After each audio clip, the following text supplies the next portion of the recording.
Rated M for mature. This is what we have put everything we have into. It's basically kind of like, I would say, our Sistine Chapel.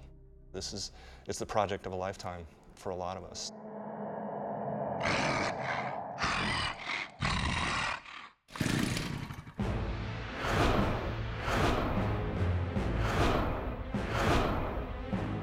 Video games are absolutely art. It's the new expression, I think, of our times, where it combines music, cinematography, 3D art, everything together into one piece. I think video games are absolutely art, and I think if a person were to say they're not, it would be an insult to every single hardworking person on this team who's bled their soul into the product. I do think there are a handful of games that could possibly be labeled as the pop art for our generation.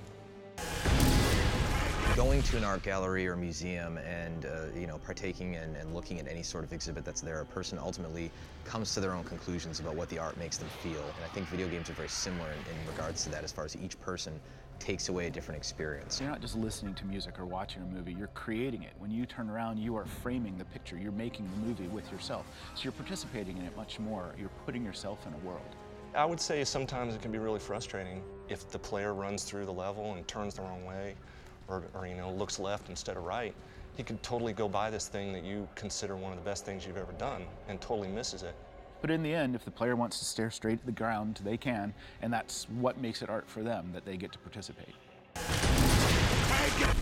You know, when people talk about great games, graphics comes up all the time, right? That's the first thing you see. So you look at a world and it's partially technical. It's partially how did they do all that, such a complex world that looks so realistic, but it's partially art as well.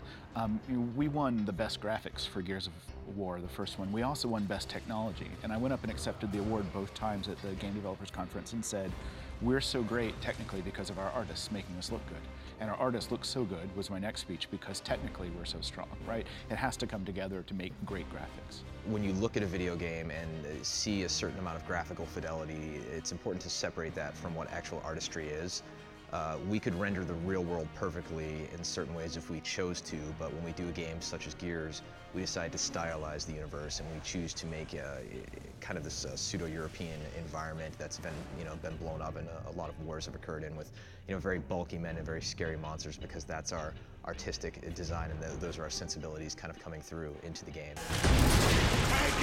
One of the scenes that personally resonates with me as far as a vista in Gears 2 is the sequence at the beginning of Sinkhole, when Marcus and Dom kind of come out and they see this section of city that's been sunk, and Marcus says to Dom, there it is, the beginning of the end. Early on in Intervention, I think when you step out, there's a kind of a cinematic. You go through Landown, which is kind of a snowy area, and then you get to, you go underground, you hit the grind lift, and you get to go violently through the earth, and your grind lift lands. And I think when they step out of that pod and you get to see for the first time the underground with all the molds and the spores and the lighting and the bats flying through, and there's bugs on the ground and there's all kinds of stuff hanging down and slime and moss, and I think that's a pretty visually impressive scene. There are a number of influences that personally kind of affected my output creatively working on the product of Gears. First and foremost, a trip to London like 5 or 6 years ago that I had, in which just kind of experiencing the mix of the old and the new, the architecture that's been around, the sense of history, the sense of place. It was tremendously influential. As well as musically, was listening to a lot of the Requiem for a Dream soundtrack back in the day when working on the first game. And those kind of sad chords by the Kronos Quartet, and that same hook that's reused in a lot of techno and rap beats is something that resonates all the time when working on a computer. Personally, it's Frank Frazetta, H.R. Giger, stuff like that. Growing up, that these artists have influenced my tastes.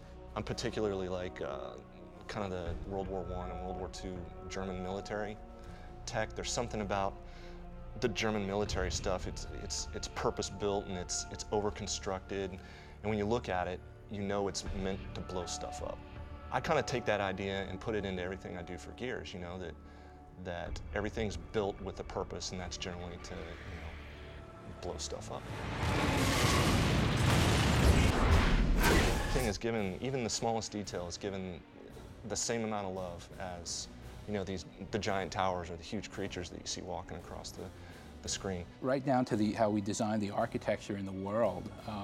It's all based on this beautiful European architecture, some of the French influence, and stuff like that. Some of the things like the grime and the little bits of paper and trash that are laying around the level are one of the smaller touches that I think adds a lot of detail to the world and the universe. We've got modelers that model doorknobs and little pieces like that, and some guys are doing rooftops and walls, and some guys are doing characters, and then it all comes together miraculously. I mean, it works. It works really well. I think when you look at the world, you look at the characters and everything that comes out of it, you truly feel like you've been transported to what is essentially another world, another place, another time.